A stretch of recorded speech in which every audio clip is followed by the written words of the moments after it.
right, here we go. Welcome, everybody, to another Rev Talk. After the situations I've found myself in, I think we've decided to talk about an unusual topic. I think it's going to be death and how we view it, what we think of it.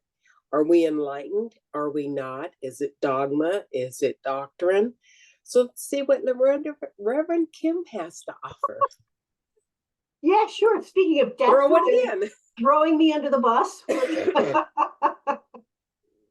Well, Reverend Beverly and I were talking because your one daughter is terminal, and your grandson is also has cancer, and he's going through his journey, and your daughter Brandy is going through hers, and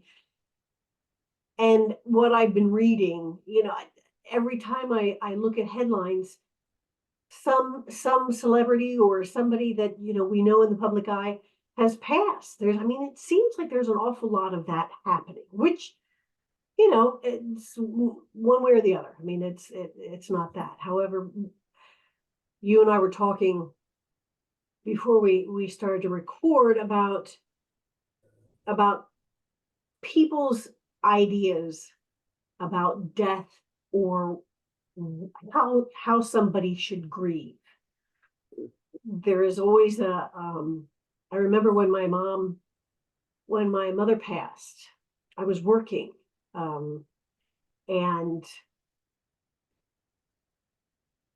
I got the phone call from my dad, and so I spoke to somebody, one of the other girls, and she was like, "I'll be over to cover you." I was working at a retail shop, and she said, "I'll be over to cover for you." And I said, "Okay." So I went home, and I remember my brother made a conference call with me and my sister, and we just, we just started talking about things we remember.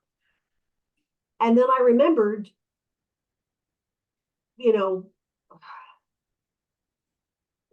arrangements were going to be made, that kind of thing. But I went into work. I think it was either the next day or the day after that, where whenever I was scheduled, I went into work.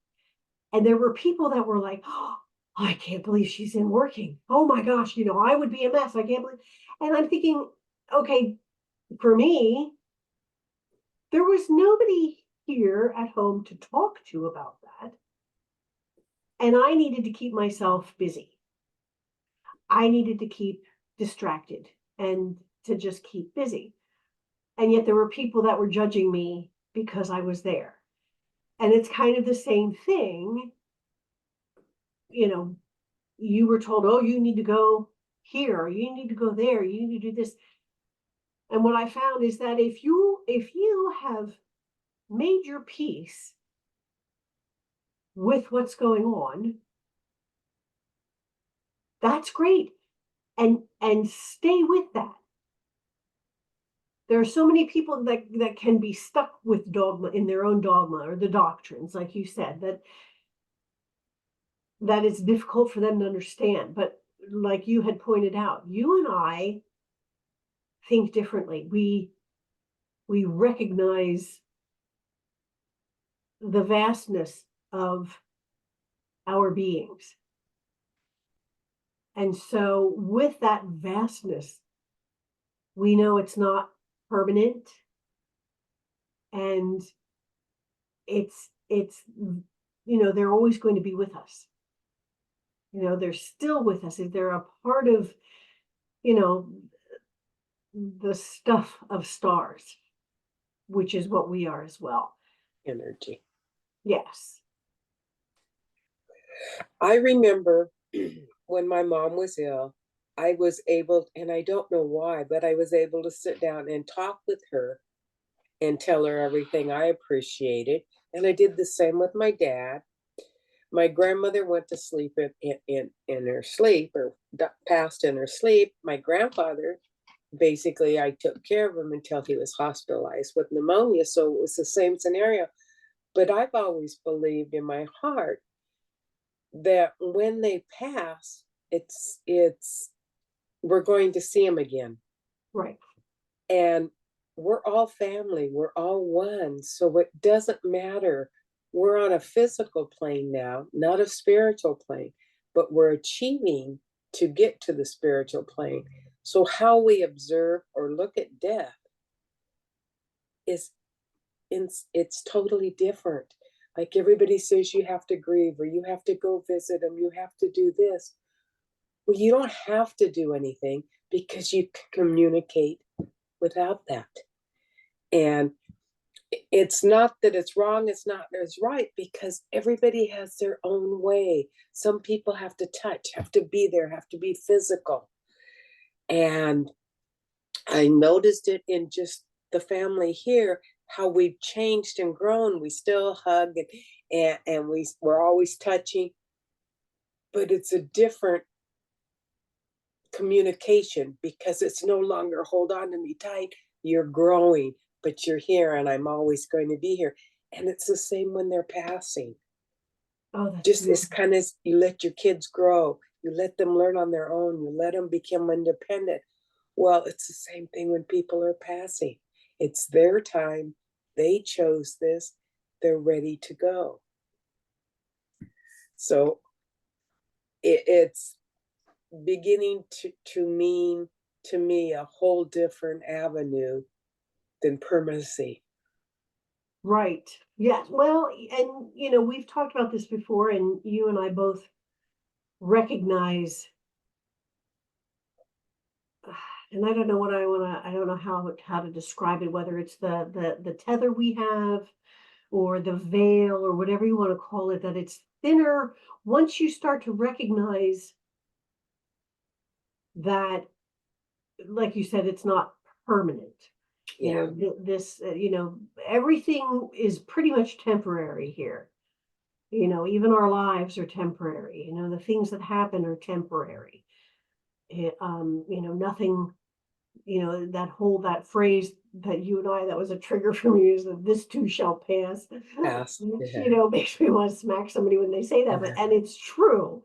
It's, it's not permanent. Everything is kind of, it's temporary. So like you and I were talking about how you were being kind of pushed to go visit. You need to do this, you have to go do this. And it's like, no, I mean, if you are both okay with where you're at, nothing more has to be said. Now, if you'd like to, by all means, but this whole idea of you have to do it a certain way. And I was just telling you, I remembered my father had gotten so mad at me at one point. He said, "You don't even go to visit your mother at her gravesite." And I just kind of looked at him and I said, "Well, because she's not there. And when I want to talk to her, I do." And he looked at me, like I just grew another head or something. Uh-huh. And I thought, that's, you know what? I thought, that's fine. It gave me great comfort, and it still does, to know that I can still talk to them anytime I want. And I don't have to go to a place to do it. And for me, that's very freeing. It's we get so caught up in that doctrine or the dogma or the stigma of, death and what that means, that it's very freeing to know that it's temporary and that you can talk to them whenever you want. Obviously it's not the same because they're not physically here. I mean, We're on there the is that, physical plane. right? Still, you can talk to them whenever you want, if you want. I haven't talked to them in quite a while because I haven't really needed to.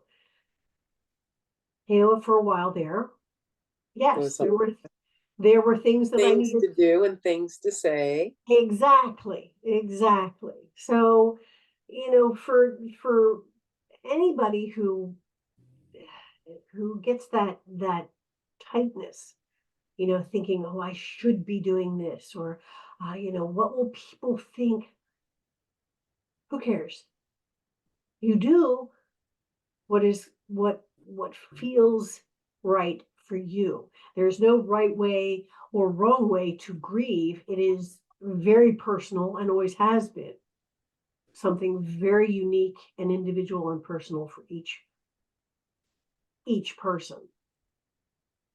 I think what we're saying is we need to listen to our body. We need to listen to our inner self. We need to listen, and our answers are there, not external, not from other people. Right. Go with your gut.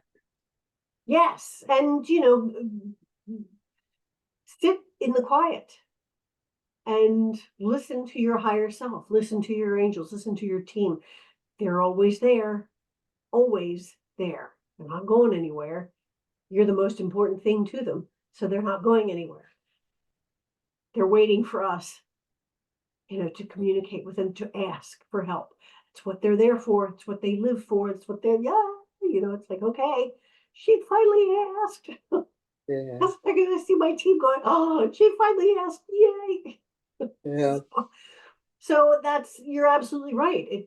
You cannot get correct answers or the right answer, so to speak, asking somebody else.